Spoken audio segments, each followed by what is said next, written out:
left off. And by the way, my name is John Craig, and I am with you today here in Amarillo, Texas.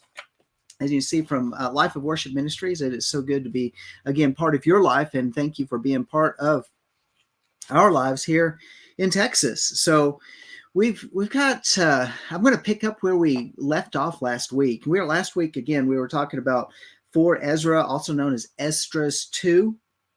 And because it has a lot of really interesting things that I think are, it's left out of our common canon that most American Bibles have, which is just 66 books. Catholics have a few extra books in there that include apocryphal writings. I'm not quite sure if this one is included in there in their Bible, but nevertheless, the information here, Ezra is the author, and Ezra, who is a descendant of Zadok, the high priest Zadok. So therefore, Ezra was a scribe, but I believe that he was also a high priest at the end of the Babylonian exile. So he and Nehemiah worked together in terms of rebuilding the temple and rebuilding the walls of Jerusalem. And Ezra has a number of different things that he is contemplating in this book. And with that, he is communicating directly with the Most High. And he is also communicating with the messengers of the Most High. We in our common vernacular, we would call them angels or mighty ones. These are and they are bringing messages to him that are telling him, a lot of different things. So we're gonna touch base with that. So last week, we left off in. We left off in chapter 3, and it was very interesting because he was talking about a number of different things, but where he left off and where we were talking about was what happened when they came out of Egypt, Mitzrayim, and they came to Mount Sinai, and it talks about this incredible thing that took place at Mount Sinai that's over there in Exodus 19. Now, Exodus 19, I think, is very interesting. I'm going to pull it up. I'm reading out of the Sefer Bible tonight. The Sefer, it's just the Sefer, and which Dr. Pigeon and his team has put together, and I think they've done a really good job in terms of the translation. Now, I don't have the latest translation that they've done, it has a few more updates in it, but it's still really good. Nevertheless, I'm going to go over to Exodus chapter 19, because this is what I mentioned about, and then bring in the perspective that Ezra was shown, because he's having to be given a flashback. At that point in time, I mean, they had the writings of Moses, which, would be the Torah. And in the Torah portion, Yitro is where Exodus 19 is. And in Exodus 19, it gives a description of what's going on in Mount Sinai. And of course, in Mount Sinai, this is where we have the I do's. And this is where the people say, over in verse 8 of Exodus chapter 19, it says, "And all the people answered together and said, all that Yahweh has spoken, we will do. And Moses brought back the words of the people to Yahweh." So here they have this proposal, and the proposal was, "Now then, if you'll indeed obey my voice and keep my covenant, then you shall be my own possession among all the peoples of the earth. For all the earth is mine, and you shall be to me a kingdom of priests and a holy nation. These are the words that you shall speak to the sons of Israel." So they're like, okay, we don't even have to know what you're going to say. We just say, we accept the proposal. We want to be married to you. And going on, where it says in verse 16, and it says, "So it came about on the 3rd day, when it was morning, that there were thunder and lightning flashes and a thick cloud upon the mountain and a very loud trumpet sound, so that all the people who were in the camp trembled. And Moses brought the people out of the camp to meet Yah, and they stood at the foot of the mountain." Now, Mount Sinai was all in smoke because Yahweh descended upon it in fire, and its smoke ascended like the smoke of a furnace. Now, this is really important because it connects to Ezra. Uh, and the whole mountain quaked violently. When the sound of the shofar grew louder and louder, Moses spoke, and God answered him with thunder. And Yahweh came down on Mount Sinai to the top of the mountain, and Yahweh called Moses to the top of the mountain. And so we get this picture, but it just seems to be like, okay, if you sit there and contemplate on those very few verses, you can really see that this is quite a dramatic thing. I mean, there's action going on and all sorts of almost, could we even say, catastrophic sounds and awakenings and shakings and shofars and voices. And because that sound of the shofar is actually talking about sounds and voices as well as the blowing of the shofar. And so here in Ezra chapter 3 verse 18 it says, and bowing the heavens you did fast the earth. Moved the whole world, and made the depths to tremble, and troubled the men of that age. And your glory went through 4 gates of fire, and of earthquake, and of wind, and of cold, that you might give the Torah unto the seed of Yaakov, and diligence unto the generation of Israel. And yet took you not away from them a wicked heart, that your Torah might bring forth fruit in them. Okay, so there, it's just this little snippet that's going on, but it's like this vision is opened up to Ezra, and he sees this event that was awesome. It was fearful. It resonated to the very souls of the people. I mean, to the very depth, the very core of their being. And he's recognizing that it was even, and I said this last week, you know, take it for what it's worth, but it seemed as if when Yah came down and put his presence on the mountain, it was as if the world bowed. Because it says, and bowing the heavens, you did set fast the earth, moved the whole world, and made the depths to tremble, and troubled the men of that age. Do you see the picture on that? I just think that is really, really awesome. That it was like as if the whole earth moved. And how would you know? Well, if you're looking up into the heavens and you're seeing the sun, or you're seeing, maybe it's a daylight moon. I don't know. You know how it is in daylight, and you can at certain times of the moon that you can see the moon during daylight. And how would they know that the heavens bowed or that the earth shook and moved, other than if they looked up and they looked at the sun, they looked at maybe the moon at that point in time? Because I think it was at the time the sun was coming up over the top of the mountain that they were able to see it. Maybe that's when it was. But then it's possible that at that day on that calendar, that perhaps the moon could still be seen in the early morning sky. But nevertheless, it tells us about the bowing of the heavens as if there was the earth rocked. Can you imagine that? Like to and fro? Just think about that. You know, that reminds me of something over in Isaiah, which kind of brings us back around, where it says that the earth will reeled to and fro like a drunkard. I'm going to see if I can find that real quick. I'm not sure if I can pull it right off the top of my head. What about this? Talking about the day of reckoning that's coming.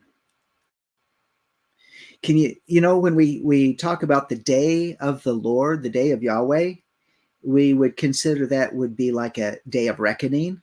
Could it not be much like that day on Shavuot? That there was this tremendous, almost catastrophic catalytic, powerful type of event going on, where everybody was feeling it.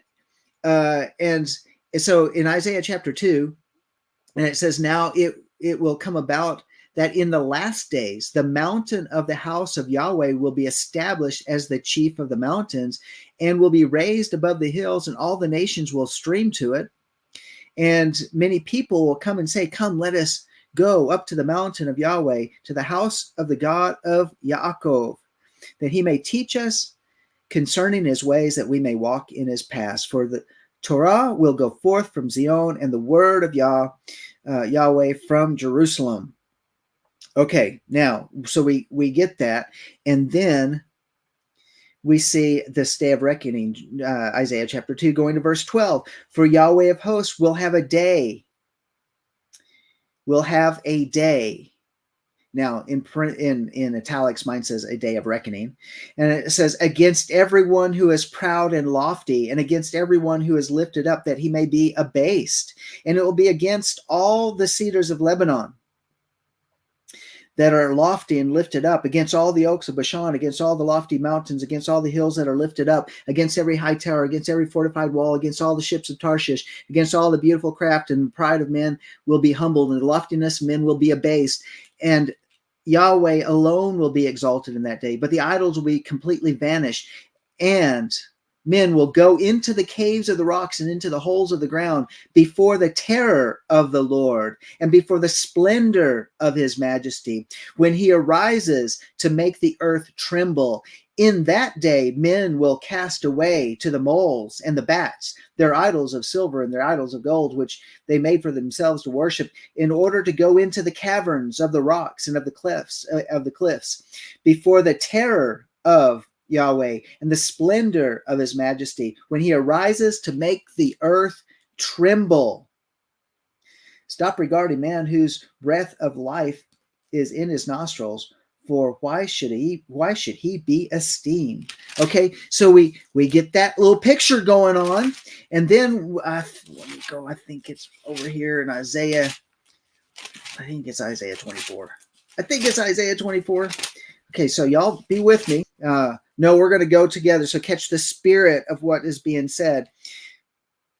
Chapter 24, behold, Yahweh lays the earth waste, devastates it, distorts its surface, and scatters its inhabitants. Well, why would Yahweh do that? Because it's the day of Yah, right? So on Shavuot, can we say that is the day of Yah? That's the day of Yahweh? When he came down to take his bride. So what is called the day of reckoning, as according to what they kind of threw in the italics in my version that I'm looking at right now, could we say that would be the day when Yahweh comes and takes his bride? I don't know. Let's go on. Verse 2 of chapter 24. And the people will be like the priest, the servant like his master, the maid like her mistress, the buyer like the seller, the lender like the borrower, the creditor like the debtor. The earth will be completely laid waste and completely despoiled, for Yahweh has spoken this word. Well, what happened in Exodus chapter 19 and 20, the giving of the Torah?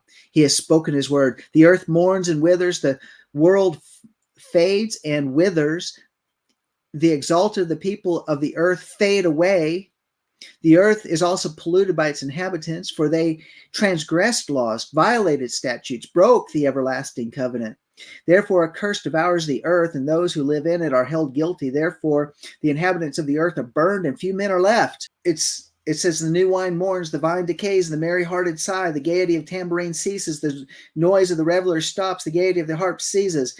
They do not drink wine with song. Strong drink is bitter to those who drink it. The city of chaos is broken down. Every house is shut up so that none may enter. Streets concerning the wine, all joy turns to gloom. The gaiety of the earth is banished. Their desolation is left in the city, and the gate is battered to ruins.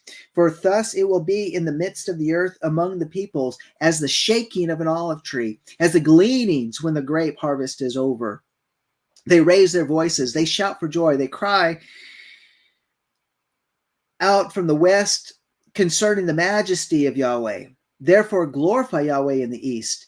The name of Yahweh, the El of Israel, in the coastlands of the sea, from the ends of the earth, we hear songs. Glory to the righteous ones. But I say, woe to me, alas for me. The treacherous deal treacherously, and the treacherous deal very treacherously. Terror and pit and snare confront you, O inhabitant of the earth. Then it will be that he who flees the report of disaster will fall into the pit, and he who climbs out of the pit will be caught in the snare. For the windows above are opened, and the foundations of the earth shake. The earth is broken asunder, the earth is split through, the earth is shaken violently, the earth reels to and fro like a drunkard, and it totters like a shack.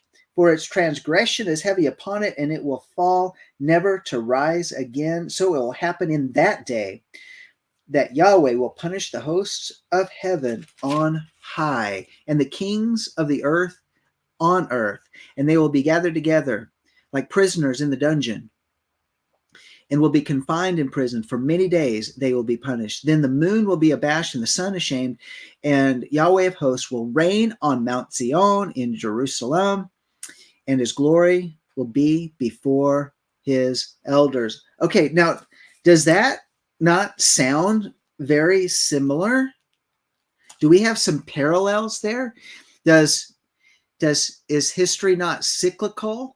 And if some people say, well, if history is not cyclical, it indeed rhymes. And I think we have this whole picture there of the giving of the Torah. There is great manifestation. And I would even say, if they experienced that at Mount Sinai, as is revealed, I believe, supernaturally to Ezra, and as the people in Exodus, Moses and all the people experienced, and of course the people turned away, they wouldn't have it.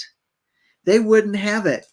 And as Ezra pointed out, he said, what did he say back over here? He said, and your glory went through the gates of fire and of earthquake and of wind and of cold, that you might give the Torah unto the seed of Yaakov and the diligence unto the generation of Israel, and yet took you not away from them a wicked heart, that your Torah might bring forth fruit in them. And in other words, they still had wickedness in the heart, and they couldn't receive the Torah. And so therefore fruit was not able to be fulfilled in them. So could it be that on the day of Yah, that it's running parallel with the two witnesses? And what are the two witnesses doing? They're declaring the word of the Lord over the nations. And when they're declaring the word of the Lord over the nations, and it says that they are able to do these great signs and wonders, is it not because the word of the Lord goes forth? And it is like the sound of the shofar. It's like the sound of the voices, the sound of the trumpet that resonates in the earth, and the people cannot escape it. And so the people who hear the word, having a wicked heart, want nothing but these witnesses be dead. And so it's the same parallel that's being given here to Ezra, and he says, man, they still have this wicked heart, even after these tremendous signs and wonders at the giving of the Torah, the giving of the word by the two witnesses, that which is proclaimed before the people at the coming of Yah. It is the last sound of their voices is that which ushers in the bridegroom. Think about that. Yeah, they're killed according to the word. They lay in the streets for 3 days. The people around the world celebrate and give gifts to one another according to the word. And then those two bodies are resurrected. And then they're taken up into the heavenly realms. And so we have Ezra kind of experiencing the same thing. And then he goes on and says, for the first Adam bearing a wicked heart transgressed. This is 4 Ezra 3, verse 21. And it says, for the first Adam. Now, why would Ezra say the first Adam when at his point in time in life, there wasn't a second Adam? I mean, after all, who is the second Adam? Well, Let's go on. It says, for the first Adam, bearing a wicked heart, transgressed and was overcome, and so be all they that are born of him. Thus infirmity was made permanent. And the Torah also in the heart of the people with the malignity of the root, so that the good departed away and the evil abode still. So the times passed away and the years brought to an end. And then did you raise up a servant called David, whom you commanded to build a city unto your name, and to offer incense and oblations unto you therein. When this was done many years, then they that inhabited the city, now we're talking about there in Mount Zion, where the city of Jerusalem is, the inhabitant of the city forsook you, and in all things did even as Adam in all his generations had done, for they also had a wicked heart. And so we start seeing this contemplation going on with Ezra and saying, how long does this really have to endure? How long do we really have to have all of these signs of wickedness going on? But before I go on any further, so I'm going to cross-reference that for Ezra 3:21 with 1 Corinthians 15:45. So I'm going to jump over there real quick. 1 Corinthians, if you're with me, and you've got your Bibles open, and you want to jump over to 1 Corinthians chapter 15. Of course, many of you use electronic Bibles or online Bibles, and you can just type it in real quick. 1 Corinthians 15:45. And so we have this allusion. And so where does Paul get the idea of a first Adam? I mean, where does he get the idea? Because over in verse 45, he says, so also it is written, the first man, Adam, became a living soul. The last Adam became a life-giving spirit. Now he says, wait a minute. It says, so also it is written, the first man, Adam, became a living soul, and the last Adam became a life-giving spirit. Well, I would have to say this, but we do see the reference of the first Adam in Genesis chapter 2, verse 7. And we see that Yah breathes, he forms him from the dust of the earth and breathes into his nostrils. And he became a living nephesh. The Greek word is psyche or suke. And so we see that connection, but it doesn't say that Adam was the first Adam over in Genesis, but it does right here in Ezra. So I might have to say I haven't read all these extra books that were discovered with the Dead Sea Scrolls, but could it possibly be that Paul, when he was in the wilderness, was studying maybe a book like for Ezra? Just saying, because where would he get that idea that he would now talk about a first Adam and a second Adam? And who, of course, is the second Adam? That would be Yeshua, who is the last Adam, who is a life-giving spirit. And it goes on over there in that verse, says, however, the spiritual is not first, but the natural, then the spiritual. The first man is from the earth. The first man is from the earth, earthy. The second man is from heaven. As in the earthy, so also are those who are earthy. And as in the heavenly, so also are those who are heavenly. And just as we have borne the image of the earthy, so we bear the image of Adam. Adam bore the image of Yah. Correct? So we bear the image of Adam. We shall also bear the image of the heavenly. Well, how does that happen? Well, it's in the transformation. And this is where Ezra is talking about this. He says, wait, these people, even though they have the Torah, they still have wickedness in their heart. Why is there a gap? Why did they get the Torah and still have wickedness? Because isn't it something about that living word that transforms us? Something that is, I think Ezra is contemplating here. And he's also mourning the very fact that the city of Jerusalem was handed over. This is verse 27. And so you gave your city over into the hands of your enemies. That would be Babylon. For their deeds then, are their deeds then any better that inhabit Babel, that they should therefore have the dominion over Zion? For when I came thither and had seen impieties without numbers, then my soul saw many evildoers in this 30th year, so that my heart failed me. For I have seen how you suffer them sinning. In other words, you allow them to sin, and have spared wicked doers, and have destroyed your people, and preserved your enemies, and have not signified it. So in other words, he's saying, why do the wicked seem to be rewarded, and your righteous people have been taken into captivity and they're being punished? And he asked the question, and I think a lot of us contemplate this: how is it? Like tonight, what is tonight? The most unholy day of the entire year. And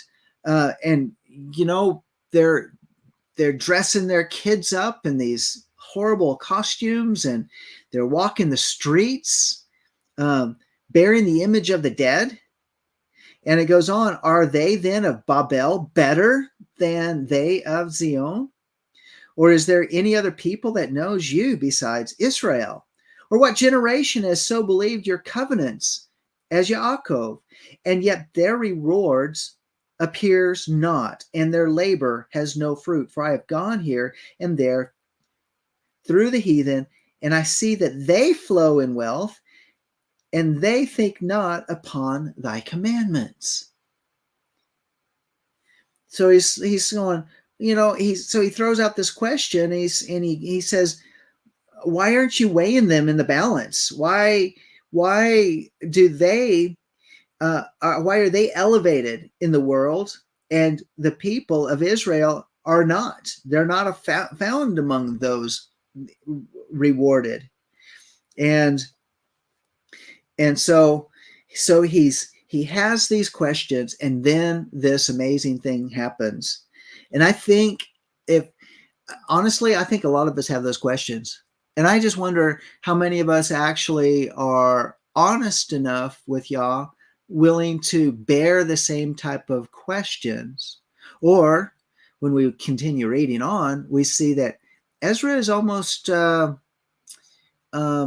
chastised for trying to contemplate as if he knows better than God, and as if he knows better than the full plans and purposes of the Most High.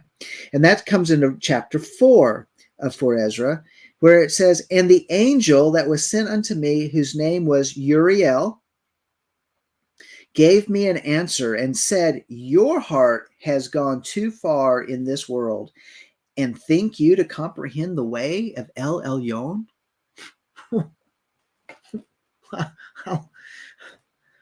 Wow, can you imagine the message of he has touched the ear of Yah so much to the point Yah says, okay, El Elyon, you go talk, or Uriel, you go talk to him. You go talk to him and make some sense. Help him understand, because he's getting in this thing pretty deep. And then I said, yea, my Lord. And he answered me and said, I am sent to show you 3 ways, and to set forth 3 similitudes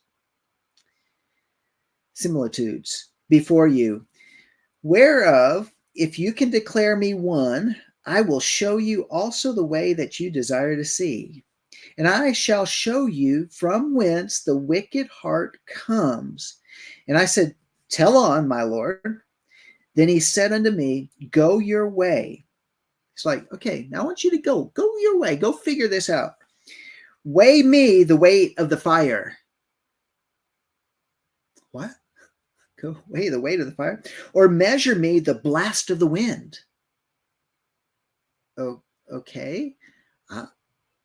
Seems like impossibilities, doesn't it? To weigh the fire, to weigh the blast of the wind.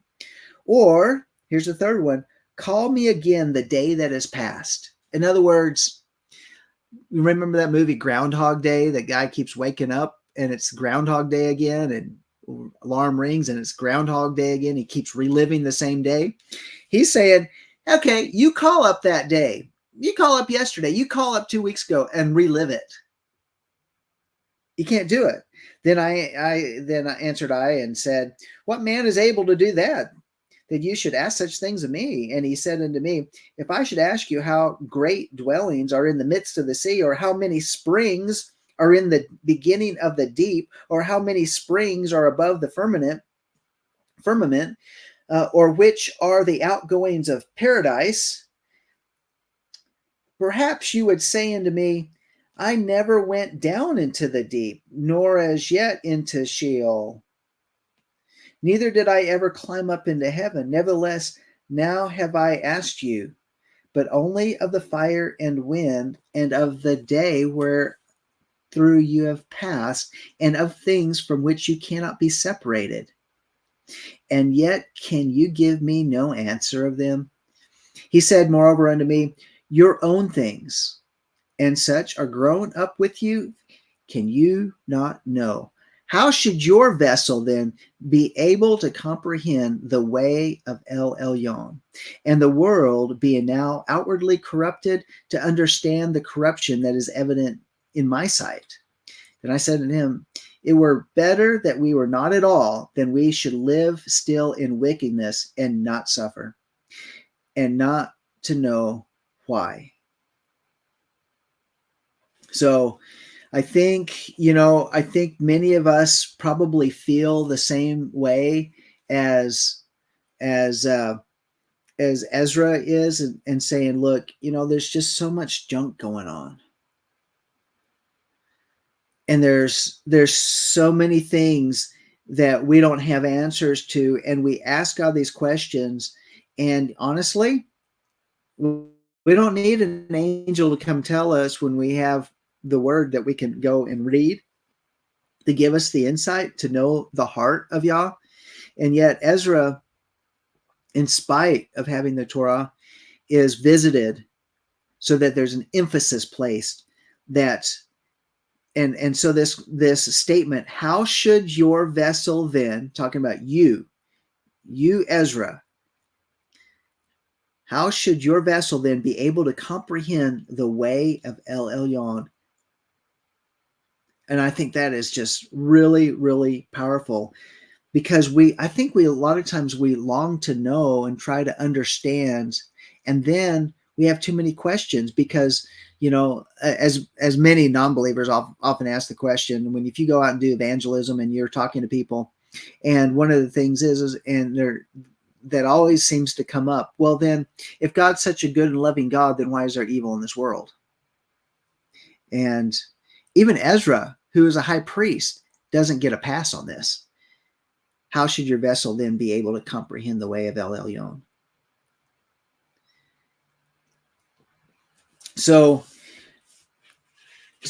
this whole idea is simply to get Ezra to change his mindset, to actually realize that there's more to the story than this small little part of the world that Ezra is seeing. And there's more to the story that's in this chapter that really leads to this, and leaves more explanation to those thoughts. But I wanted to skip down a little bit further on, and let me see where I want to pick up from there. Yeah, because I think a lot of us will join together with Ezra, and it says, what will he then do unto his name whereby we are called? Of these things have I asked. Then answered he me and said, the more you search, the more you marvel. For the world hastens fast to pass away, and cannot comprehend the things that are promised to the righteous in time to come, for this world is full of unrighteousness and infirmities. But as concerning the things whereof you ask me, I will tell you. For the evil is sown, but the destruction thereof is not yet come. And it just bears witness here that there's a reason why. You remember why Israel was not allowed to go into the promised land until after 400 years of the covenant promise given to Abraham. He said, in 400 years, and your children are going to go into captivity, but I'm going to bring them out again.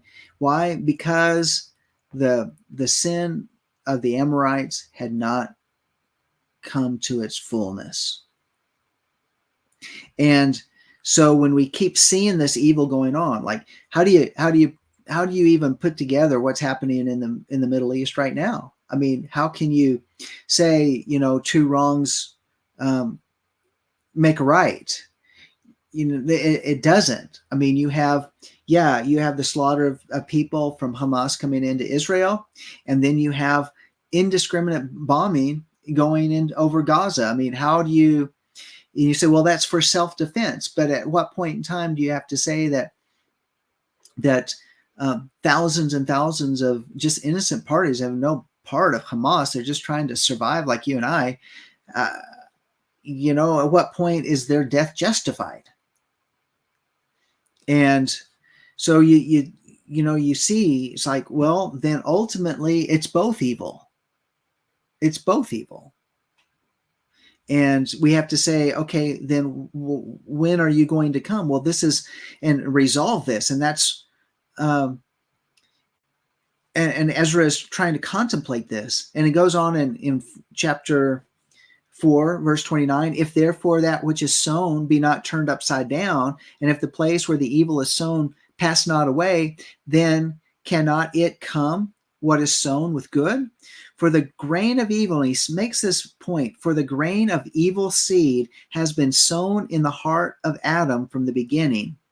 And how much wickedness has it brought up into this time? And how much shall it yet bring forth until the time of the threshing come? Ponder now by yourself how great fruit of wickedness the grain of evil seed has brought forth. And when the ears shall be cut down, which are without number, how great a floor shall they fill? So think about this. The harvest of the wicked seed is going to be abundant.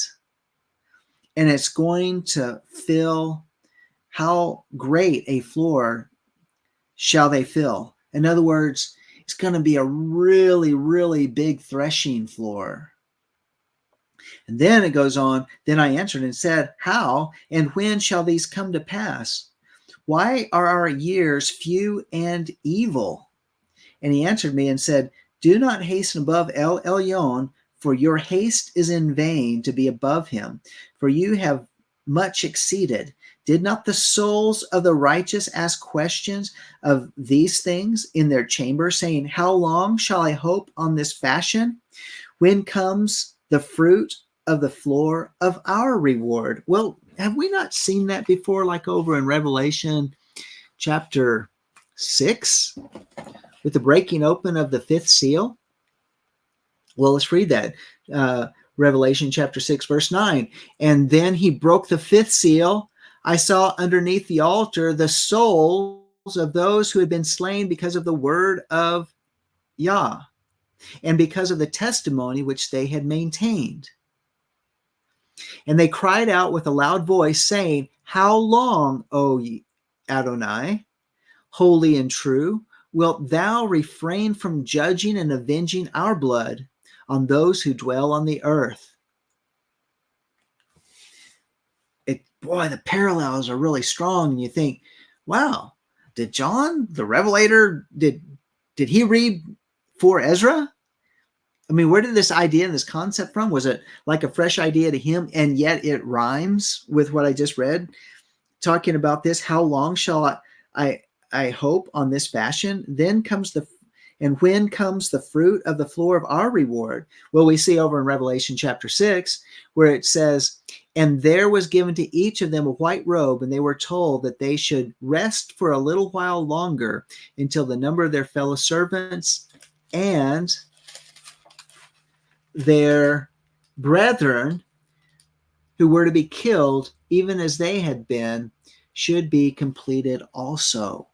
So think about this. Ezra has been given this insight that there will be a threshing floor, not only of the wicked, but there will be a threshing floor of the righteous. When comes the fruit of the floor of our reward? This is talking about the threshing floor. That's what Revelation chapter 6 is talking about. And they said, okay, here's a white robe. It's just a little bit longer. There's more that will be added to your number. So, and then in verse 37, in verse 36, and unto these things, Uriel, the archangel, gave them answer and said, even when the number of seeds is filled in you, for he has weighed the world in the balance. By measure has he measured the times, and by number has he numbered the times. And he does not move nor stir them until the said measure be fulfilled. I think that's really sobering. But this insight that's been given to Ezra is the same insight that we have in our 66 book Bible that tells us about this same type of contemplation about those that are under the throne of Yah.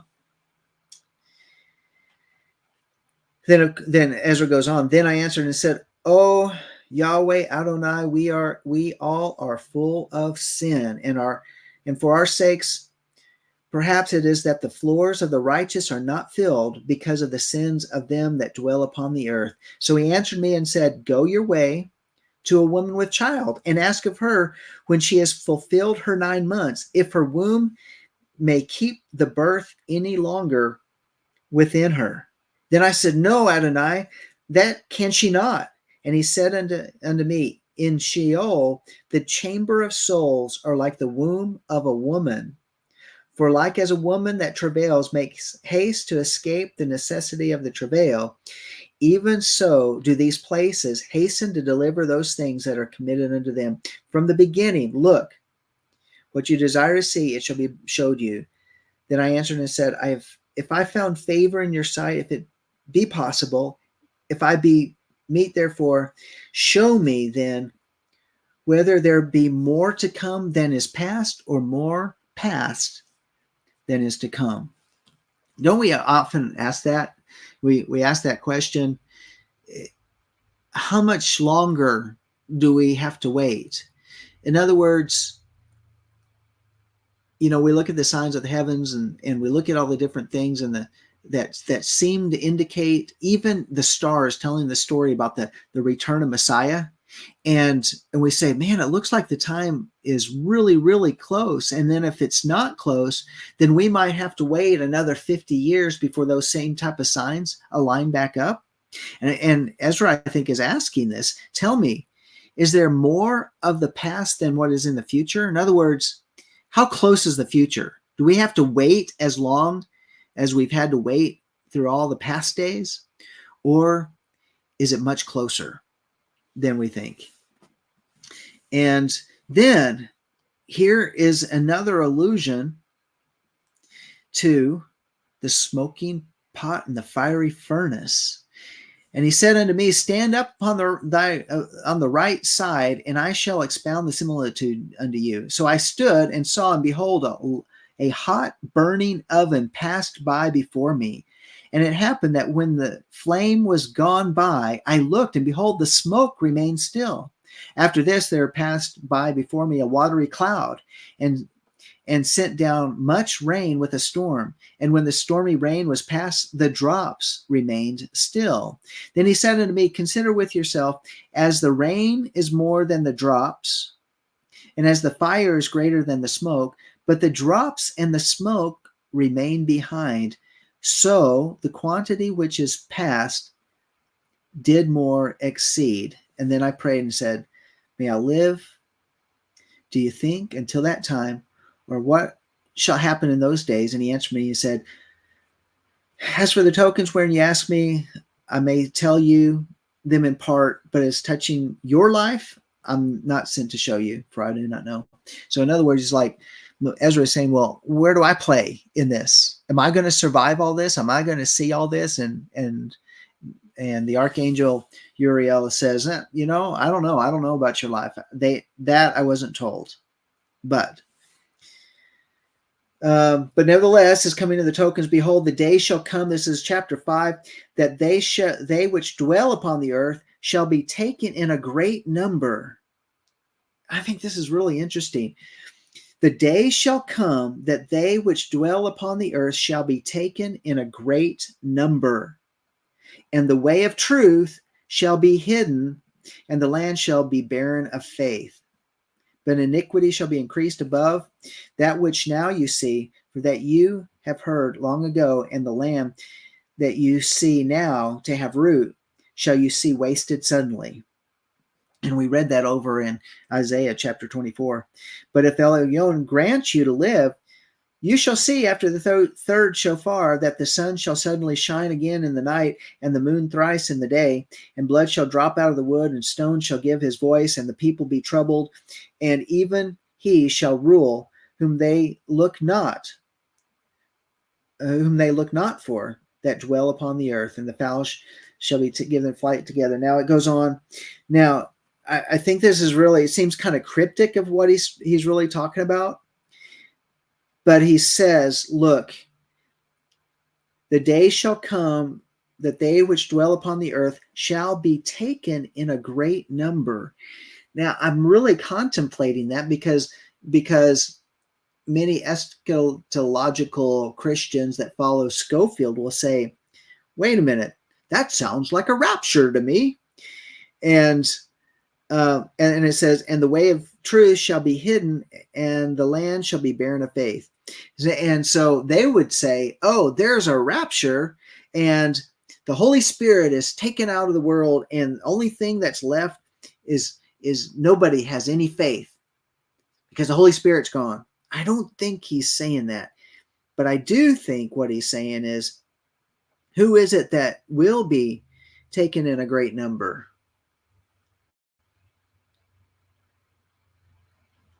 And who's going to be, and it says the way of truth shall be hidden. In other words, does it sound like there's a sequestering of God's people? And I'm still contemplating this. I'm still trying to put the pieces together, and I reserve the right to change my mind. Okay, just saying. I'm just reading through this because I need to read through the rest of the book and get more information. But nevertheless, he's given us something to ponder about, and it's prophetic. It was not yet fulfilled during the time of Ezra, and not fulfilled yet through any time, even since the first century. So I think that we really have a word that will continue forth that we need to be looking at. But it does say this. I just have another minute to go. It says, there shall be a confusion also in many places, and the fire shall be oft sent out again, and the wild beasts shall change their places. In other words, there's going to be migration of wild beasts. And if you look in the 6th chapter of Revelation, and it's talking about the horsemen, and one of those horsemen talks about the wild beasts. I think this is rhyming with that. And the wild beasts shall change their places, like hordes of people crossing the borders, changing their places, migrants. And menstruous women shall bring forth monsters. What about genetically modified babies? Just like it was in the time of the day of Noah. And salt water shall be found in the sweet, and all friends shall destroy one another. Then shall wit hide itself, and understanding withdraw itself into a secret chamber, and shall be sought of many, and yet not be found. Then shall unrighteousness and incontinency be multiplied upon the earth. And I'm just going to leave it right there, because I think Yeshua even warned us that, it'll be parents against children, children against parents, brothers against sisters, all that sort of thing. This is a description here of things that will be coming upon the earth. I think this is so on point as to the time that we're living and about to live. And now we have this apocryphal type of setting. Well, I got to go. I'm out of time. So it's really good to be with you. Thank you so much. If you, one of the things that we look forward to is joining with our brothers and sisters here on Walking in Spirit and Truth and at Life of Worship. Join us for our Torah portion and on Shabbat. and we'd love to have you there, and also to partner with us financially. That would be great as well, because right now we could certainly use any type of giving that you have, and to make sure that we can continue on in this ministry and to bring forth the word like this. So thank you so much. Until next time, shalom.